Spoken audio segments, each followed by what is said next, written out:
أعوذ بالله من الشيطان الرجيم بسم الله الرحمن الرحيم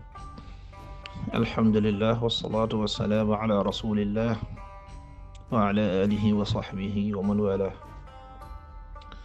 mbokki jullit yi mbokki daara ji albaaxituun fi fiqhi madaahib al arbaa noo ngi leen di nuyu bu baax a baax nuyu bu lislaam nuyu ba gën a tedd te mooy assalaamu aleykum wa rahmatullahi taala wa barakaatu.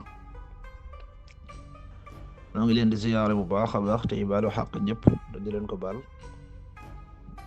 di ñaan yàlla suñu borom subhaanahu wa taala bool mi jéggal. xadis bi ñuy fàttalante tey ñu ngi ko jëlee ci ummu xabibata ummil muminin radiyallahu anha qaalat sami'tu rasulallahi sallallahu alayhi wa sallam yaqul man salla ithnatay asharata rak'atan fi yawmin wa layla buniya lahu bihinna baytun fil janna rawahu muslim. dañoo jëlee ci ummu xabibata mu nekkoon kenn ci soxna yonent bi sallallahu alayhi wa sallam mu wax ne dégg na ci yonent bi sallallahu alayhi wa sallam mu wax ne képp koo xam ne julli nga fukki rakkaa ak ñaar ci bis bi fi yawmin wa layla buniya lahu bihinna baytun fil janna. nee na ci sawabu rakkaa yooyu mu doon julli bu ko saxalee danañ ko tabaxal ak kër ca aljana rawaahu muslim. kon xadis bi nekk xadis boo xam ne bu bari ay ngëneel la lool sax ndax day wax ci li ñu woowee sunanu rawaatib yi rakkaa yi nga xamee ne wala boog julli yi nga xamee ne yonent bi sallallahu alayhi wa sallam daan na ko saxal lu bëree bëri. am na beneen riwaaya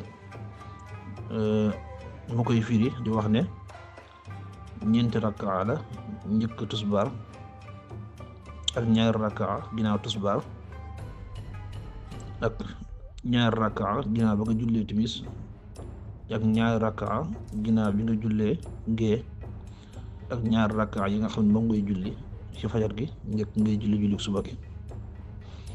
kon képp koo xamee ne saxal na fukki rakkaa yi ak ñaar ci bis bi nee na suñu borom subhaanahu wa taala dana ko tabaxal ak kër ca aljana. kon loolu nekk loo xamee ne xéewal yi nga xamee ne suñu borom subhaanahu wa taala defal na ko jullit bi ndax xeeti naafile yi nga xam ne tatawwu la dafa am njariñ lool sax am njariñ lool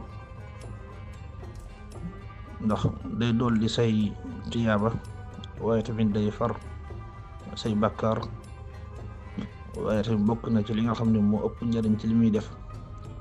mooy sa julli farata yi bu fekk ne dafa am ay naqs dafa am ay wàññeeku nee na julli naafile yooyu maanaam mën na koo fat ba nga xamee ne wàññeeku yooyu du feeñati. kon ñu ngi koy bàyyiloo xel mbokk yi di ko fàttali suñu bopp